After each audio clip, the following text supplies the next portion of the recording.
നിങ്ങളുടെ favourite shows ഇനി ഒരിക്കലും മിസ്സാവില്ല. ഇപ്പോൾ C5 കാണും നിങ്ങളുടെ ഫേവറേറ്റ് ഷോ തികച്ചും സൗജന്യമായി. അണ്ണാ ഇപ്പൊ ശരിയാക്കി തരാം. പിടിച്ചോ പിടിച്ചോ.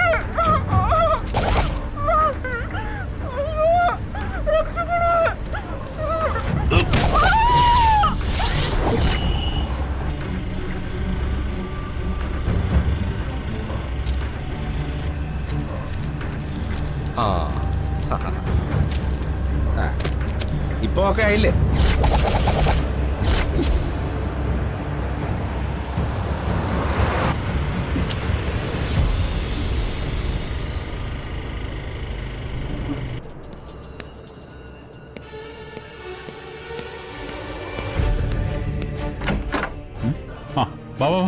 വേഗം കൊണ്ടുവാ.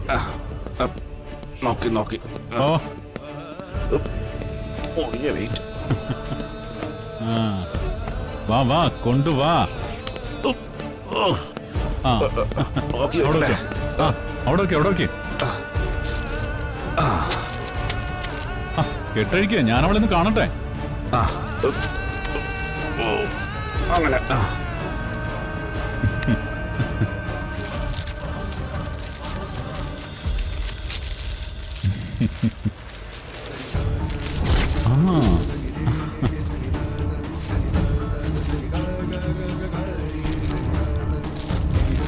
എടി ഗംഗേ,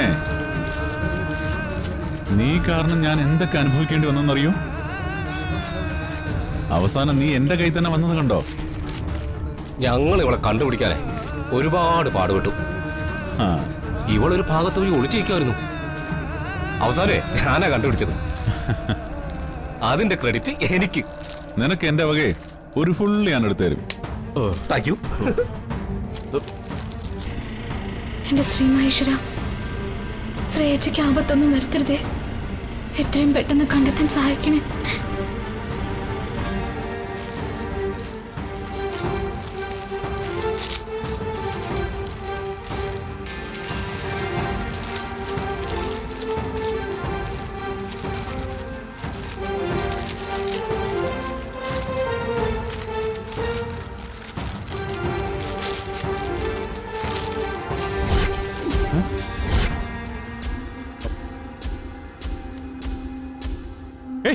എടാ, ഇത് ഗംഗയല്ല, ശ്രേയയാണ്. അങ്ങനെ വരാൻ വഴിയില്ലല്ലോ. സാർ ഒന്ന് സൂക്ഷിച്ചു നോക്കിക്കേ. എങ്ങനെ നോക്കിയാലും ശ്രേയ തന്നെടാ. നീക്ക് എവിടെ നോക്കിയാണ് ആളെ പൊക്കുന്നത്? ഇവനാണ് സാർ അവളെ കണ്ടുപിടിച്ച് ചാക്കിട്ട് മൂടിയത്. അത് ഞാൻ മഞ്ഞസാരി കണ്ടു പോയതാ. ബാക്കിൽ നിന്നാ കണ്ടത്. പൊളിച്ചിരിക്കുന്ന കണ്ടപ്പോ എടുത്തോണ്ടതാ. ബാക്ക് നോക്കിയാണ് ഒരാളെ തട്ടിക്കൊണ്ടുവരുന്നേ. പിന്നെ മഞ്ഞസാരി എന്റെ എല്ലാ പ്ലാനും പൊളിച്ചു. ഈ ശ്രേയ മഞ്ഞസാരി അടയാളം പറഞ്ഞിട്ട് ഇവിടെ മഞ്ഞസാരി എടുത്തോണ്ടെന്ന് എന്തിനാന്ന് മനസ്സിലാവാത്തെ? സാർ ഇവിടെ തട്ടിക്കൊണ്ടുവരണമെന്ന് ഇവള് ശരിക്കും ആഗ്രഹിച്ചിരിക്കും. അതെന്തിനാ? ഞാൻ കല്യാണം കഴിക്കാനെന്നല്ലോ ഗംഗ തട്ടിക്കൊണ്ടുവരുന്നേ. ഈ പെണ്ണുങ്ങളുടെ മനസ്സിൽ എന്താന്ന് അവർക്ക് മാത്രമേ അറിയാൻ പറ്റൂ സാർ. ഇവളെന്തിനാ മഞ്ഞസാരി എടുത്ത് അവിടെ നിന്നേന്നറിയാൻ ഒരു വഴിയേ ഉള്ളൂ. അത് ഇവളോട് തന്നെ ചോദിക്കണം. എടാ,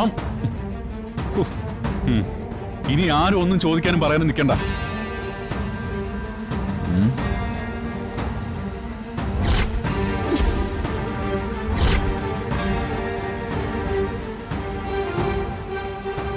ഇവളെ വെച്ച് കൈലാസം വീട്ടിൽ നിന്ന് കാശുണ്ടാക്കണം.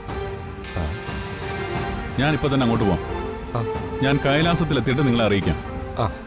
ആ സമയത്ത് നിങ്ങൾ മഹിയെ വിളിച്ച് ശ്രേയെ തട്ടിക്കൊണ്ടു പോയെന്നും വിട്ടുതരാൻ 10 ലക്ഷം രൂപ തരണമെന്നും പറയണം. ഓ, പറയാം. ഞാനവരെ പിരികേറ്റി എത്രയും പെട്ടെന്ന് പണം തരാനുള്ള ഏർപ്പാടുണ്ടാക്കാം.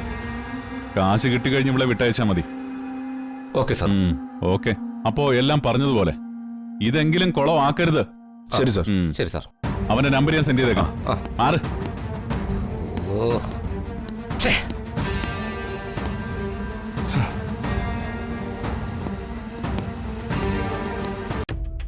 നിങ്ങളുടെ വീട്ടിലെ ശ്രേയ എന്ന പെൺകുട്ടി ഞങ്ങളുടെ കസ്റ്റഡിയിലാണ്.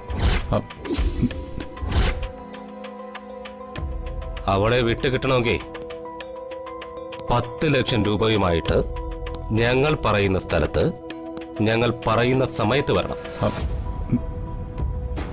പോലീസിൽ അറിയിക്കാനോ മറ്റെന്തെങ്കിലും തരികിട പരിപാടി കാണിക്കാനോ നോക്കിയാ ശ്രേയയുടെ ശവമായിരിക്കും നിങ്ങൾക്ക് കിട്ടുക.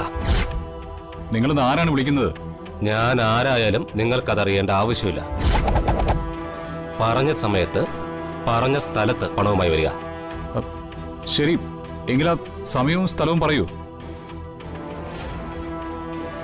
നിങ്ങൾ പണം റെഡിയാക്കി സിറ്റിയിലേക്ക് വരിക.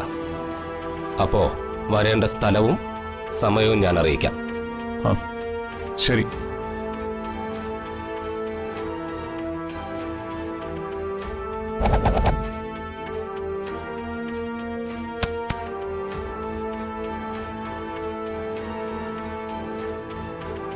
ഞാൻ ഉടനെ തന്നെ വിദേശത്തേക്ക് പോകാനുള്ള പ്ലാനാണ്. നല്ലതാ. നകുലിനെ പോലെ കഴിവുള്ളവർക്ക് വിദേശത്താണ് കൂടുതൽ സാധ്യത. അതെ.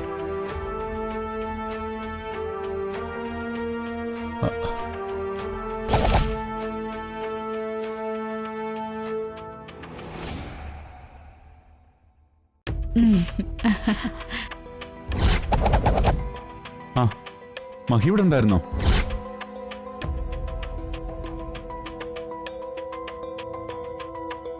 എന്താ മഹി, എന്തു പറ്റി? എന്താ നിന്റെ മുഖത്തൊരു ടെൻഷൻ പോലെ? അത് എനിക്കിപ്പോ ഒരു കോള് വന്നു. ഗംഗയെ തട്ടിക്കൊണ്ടുപോയ കാര്യം മഹി അറിഞ്ഞു എന്ന് തോന്നുന്നു.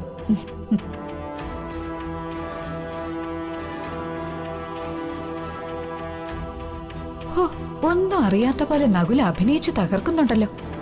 ഇവൻ ഒരു അഭിനയ സിംഹം തന്നെ. ഒരു കോള് വന്നതിന് നീ ഇങ്ങനെ ടെൻഷനാവുന്നത് എന്തിനാ? അത് അമ്മേ, നമ്മുടെ ശ്രേയ ആരോ തട്ടിക്കൊണ്ടുപോയിന്ന്.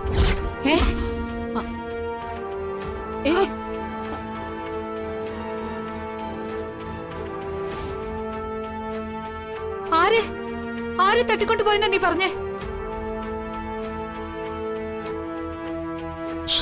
ശ്രേയ.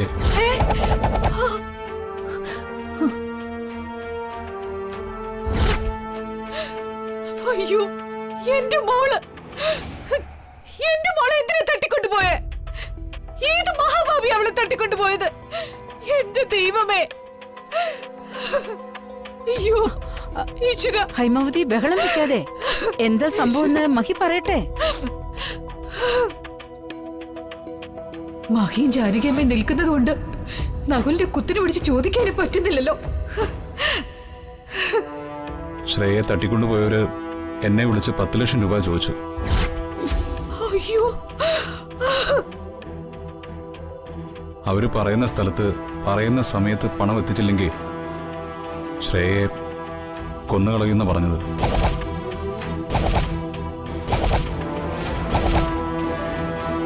ഡൗൺലോഡ് ചെയ്യൂ C5 ആപ്പ്. കാണൂ എല്ലാ എപ്പിസോഡുകളും സൗജന്യമായി.